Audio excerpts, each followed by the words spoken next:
My husband and his sister never thought I understood a word of French. For 31 years, I let them believe that. I met him at a fundraising dinner in Charleston, South Carolina, in the spring of 1991. I was 27 years old, working as a pediatric nurse at a hospital downtown, and I had just moved into my first apartment without a roommate. I was proud of that apartment. It had a narrow balcony that looked out over a magnolia tree, and I used to sit out there on Saturday mornings with my coffee and feel like the whole rest of my life was a door I hadn't opened yet. His name was Bertrand. His family was from Louisiana. Old Creole money. The kind that doesn't announce itself at dinner, but shows up in the way a man holds his fork. His sister Celestine was 2 years younger than him, sharp-eyed and elegant, and she'd spent 3 years in Paris after finishing university. Between the two of them, French was their private language, a shorthand, a wall. On our third date, he told me that Celestine was the most important person in his life, and I should know that going in. I thought it was sweet. I thought it meant he was loyal. I thought a lot of things that turned out to be wrong. We married in October of 1993. I was 29. He was 34. The wedding was held at his family's property outside Baton Rouge, and Celestine stood at his side during the ceremony in a dress that cost more than my car. She smiled at me during the vows. I smiled back. I didn't know yet what that smile meant. The first time I noticed the French, we had been married about 6 months. Celestine called on a Sunday evening, and my husband took the phone into the study and pulled the door mostly closed. I was in the kitchen making red beans and rice, and through the crack in the door I could hear his voice shifting into that low, fluid cadence he only used with her. I didn't think much of it then. I figured it was just family habit, something comfortable and old, the way some people still speak the language their grandparents spoke. But it kept happening, at holidays, at family dinners, when Celestine would drive up from Savannah, where she had moved after her second divorce. The two of them would drift to a corner of the room or onto the back porch, and they would talk in French for 20 minutes, 30 minutes, and then come back to the table and pick up conversation in English as if no one had noticed. I noticed. I told myself it wasn't meant to exclude me. I told myself a lot of things in those years. What I didn't tell my husband was that I had taken 2 semesters of French in college. Not enough to be fluent, enough to catch a word here and there. A word like maison, like argent, like elle ne sait pas, which means she doesn't know. I heard that phrase for the first time at Thanksgiving, our 2nd year of marriage. I was carrying a casserole dish from the kitchen to the dining room, and Celestine and my husband were standing near the window, and he said something low and fast, and she laughed and said, Elle ne sait pas, and they both looked up and saw me and smiled. I set the casserole dish down on the table. I asked if anyone wanted more sweet tea. I didn't say anything else. But that night, lying in the dark, listening to my husband breathe, I thought about those 3 words for a long time. She doesn't know. What didn't I know? I wasn't dramatic about it. I didn't confront him. I didn't snoop through his things or hire anyone or do any of the things you see people do on television. What I did was quieter than that. What I did was learn. Our daughter was born in 1996. She was colicky and beautiful, and she didn't sleep more than 2 hours at a stretch for the first 4 months of her life. My husband traveled for work, financial consulting, mostly to Atlanta and Houston and sometimes New York. When she was a year old, I left my nursing job. He made a good salary. We agreed it made sense for me to stay home. We agreed on a lot of things in those years that I later realized were less agreements than arrangements, terms he had already decided on before the conversation started. I was 35 when I started learning French in earnest. I want to be honest about why, because it wasn't some grand plan. It started almost by accident. Our daughter had a minor ear infection, and I was at the pharmacy waiting for her prescription, and there was a language learning program in the display rack near the register. I don't know what made me pick it up. Maybe I was tired. Maybe I was thinking about Thanksgiving and the casserole dish and the word argent, which means money. I bought it on a whim, or what I told myself was a whim. I used the tapes in the car during school pickup and errand runs. I kept the workbooks in a tote bag I stored on the top shelf of the hall closet. It wasn't that I was hiding it exactly. It just didn't seem like something that needed to be announced. By the end of the first year, I could hold a simple conversation. By the end of the second year, I could follow a movie without subtitles most of the time. I kept going. I found a French conversation group that met at the library on Tuesday mornings while our daughter was at preschool. The women in the group thought I was learning because of a trip to Europe I was planning. I let them think that. My husband noticed nothing. Celestine noticed nothing. They kept talking around me and over me and about me in French at family gatherings, and I kept setting out casserole dishes and asking about sweet tea, and the whole time I was listening. The first thing I fully understood was small. It was at our daughter's 5th birthday party, a backyard cookout in July. Celestine helped herself to a glass of lemonade and said to my husband casually, in French, she still thinks the account in her name is the main one. My husband made a sound that wasn't quite a laugh. He said in French, why would she look deeper? And then someone called his name from the other side of the yard and he walked away. I stood very still with a paper plate in my hand for a moment. The account in my name. I had a joint checking account I used for groceries and household expenses. My husband handled the rest. He always had. He managed the investments, the retirement accounts, the mortgage payments. I had access to the joint account and a credit card and a modest monthly budget, and I had told myself for years that this was a reasonable division of labor because he was the financial professional and I wasn't, because it made practical sense, because I trusted him. She still thinks the account in her name is the main one. I went back to the kitchen and cut the birthday cake and served it to a yard full of 6-year-olds, and I smiled at everyone and I didn't say a word. But that night, after the guests were gone and our daughter was in bed and my husband was watching television, I sat at the kitchen table and I thought about what I actually knew about our finances. The answer was not very much. I knew what came into the joint account each month. I knew what the house had cost when we bought it 8 years earlier.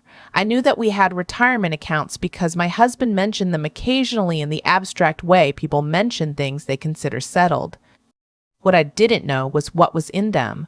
What I didn't know was whether my name was on them. I started paying attention differently after that. I was not reckless about it.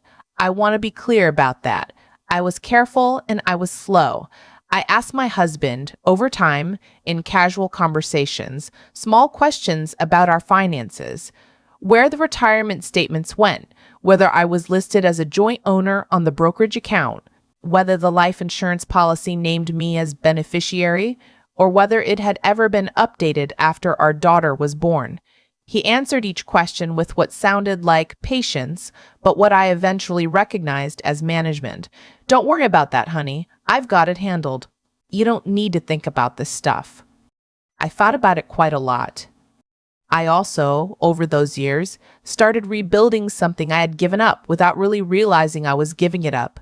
I went back to nursing part-time when our daughter started middle school. My husband thought it was a nice idea, something to keep me busy. He said this without any apparent awareness of how it sounded. I took the job at a pediatric clinic 3 days a week, and I opened a bank account at a different bank from our joint account, and I began, slowly and deliberately, putting money into it. Not a dramatic amount. Enough. I had been a careful person my whole life. I knew how to be patient. Our daughter grew up. She was bright and funny, and she had her father's eyes and my stubbornness, and she went to Clemson on a partial academic scholarship and came home for holidays and called me every Sunday from her apartment. She didn't know for a long time that anything in our house was wrong. Children who grow up in managed households often don't. The wrongness is in what's said in a different room, in a different language, in tones they were never meant to understand. My husband turned 62 the year I turned 57. We had been married for 28 years. He threw himself a party at the club he belonged to downtown, the kind of party where the guest list is curated and the food is catered and everyone laughs at the right moments. Celestine flew in from Savannah. She looked exactly as she had always looked, precise and composed, not a hair moved by the world. She kissed me on both cheeks at the door and said I looked wonderful. She said it in English. Later that evening, I was standing near the bar getting a glass of water, and my husband and Celestine were on the other side of a half wall, thinking, I suppose, that they couldn't be heard. Or maybe by that point they had simply stopped considering that I might be within earshot at all. I had been predictable for so long. I heard my husband say in French that he was thinking of restructuring things within the next year or two, that the timing would depend on some accounts maturing, that it would need to be done carefully so that nothing triggered suspicion. Celestine said in French, and her? He said in French, she'll be provided for, within reason. There was a pause. Celestine said, and she still doesn't. My husband said she doesn't have a clue. I set my glass of water down on the bar. I thanked the bartender. I walked back to the party, and I stood next to my husband, and I put my hand on his arm, and I smiled at the man standing across from us who was telling a story about a golf tournament, and I laughed at the right moment. She doesn't have a clue. Within reason. I want to tell you what those words felt like standing inside my chest for the rest of that evening, but I'm not sure I have the language for it. It wasn't rage, exactly. It was something colder and more clarifying than rage. It was like standing in a room you've lived in for 30 years and suddenly seeing the dimensions clearly for the first time. The room hasn't changed. Your understanding of it has. I drove home that night and I waited for my husband to fall asleep, and then I sat at the kitchen table with a cup of tea, and I thought about what I knew and what I needed to do next. I had saved a little over $40,000 in my separate account over the years. I'd continued my nursing license. I had, the previous spring, quietly consulted with a financial advisor at a firm across town, a woman named, well, I'll call her my advisor, because what matters is what she told me, which was that if I could get documentation of the accounts my husband held, I would have a much clearer picture of what our marital estate actually looked like. She told me what documents to request. She told me what I had a right to under South Carolina law. She told me that I had more rights than I knew. I had also, 18 months earlier, had a conversation with a family law attorney. One consultation, just to understand the landscape. She told me that the length of the marriage and my years out of the workforce were significant factors. She told me to document what I could. She told me not to make any sudden moves. I hadn't made any sudden moves. I had been the opposite of sudden. Over the following 8 months, I gathered information. Tax returns from the prior 3 years, which I had a right to as a joint filer and which I obtained by requesting copies from the IRS. Statements from the brokerage account, which had my name listed as a co-owner, though I had never been told that. Details about a property in the low country that I had not known about, a small house on a tidal creek that appeared in a property tax record I found through the county assessor's website, listed under my husband's name alone. I called my daughter one Sunday and asked if she could come home the following weekend. She could hear something in my voice. She asked if everything was okay. I told her that I was about to make some changes, and I wanted to talk to her first, and that I needed her to know that everything I had done carefully, and that I was okay, and that she didn't need to worry. She was quiet for a moment. Then she said, Mom, how long have you known? I had to laugh a little at that. I said, long enough. She drove down from Columbia that Friday. We sat on the back porch until 2 a.m, and I told her most of it, not all. She cried. I didn't, which surprised me. I think I had already spent my crying on this in smaller, quieter moments over the years. Alone in the car or in the shower or on the balcony of that first apartment, I sometimes still thought about. My daughter asked me what I was going to do. I told her I had already started. I filed for divorce on a Tuesday morning in March. My attorney sent the paperwork to my husband's office because I had been advised that this was sometimes a strategic consideration, that receiving such news in a professional setting tended to reduce the kind of immediate volatility that could complicate matters. My husband called me that afternoon. He was very controlled. He asked me what I was doing. I told him that I was making some changes I had been thinking about for a while, and that I had an attorney, and that his attorney should contact mine for any further communication. He was quiet for a long moment. Then he said in French, "When did you?" I answered him in French. I said, "A long time ago." Another silence. I could hear him breathing. I said in English that he should probably call Celestine. The divorce took 14 months. I won't go into all of it because it was long and sometimes ugly, and I'm not interested in dwelling in the ugly parts. What I will say is that the property on the title creek was considered a marital asset. What I will say is that the retirement accounts were divided. What I will say is that I was 58 years old when it was finalized, with a settlement that gave me a fair start and a future that looked like it might actually have room in it. I went back to full-time nursing. My daughter finished her graduate degree and got a job in Charlotte and calls me every Sunday without fail. I bought a small house in Mount Pleasant with a screened porch and a garden that I am slowly teaching myself how to tend. I planted tomatoes this past spring, which a neighbor more experienced than me told me was a fool's errand in South Carolina heat, but they came in beautifully and I ate them all summer long standing at the kitchen sink. And I thought about what it feels like to grow something that people told you wouldn't survive. I turned 63 last November. Some mornings I wake up in my own house, in my own bed, and I lie there for a few minutes just listening to the quiet, which is a particular kind of quiet I never had before. And I think about all the things I didn't know I was building during those years of early morning car rides and library, Tuesdays in small, careful deposits in a bank account I never talked about.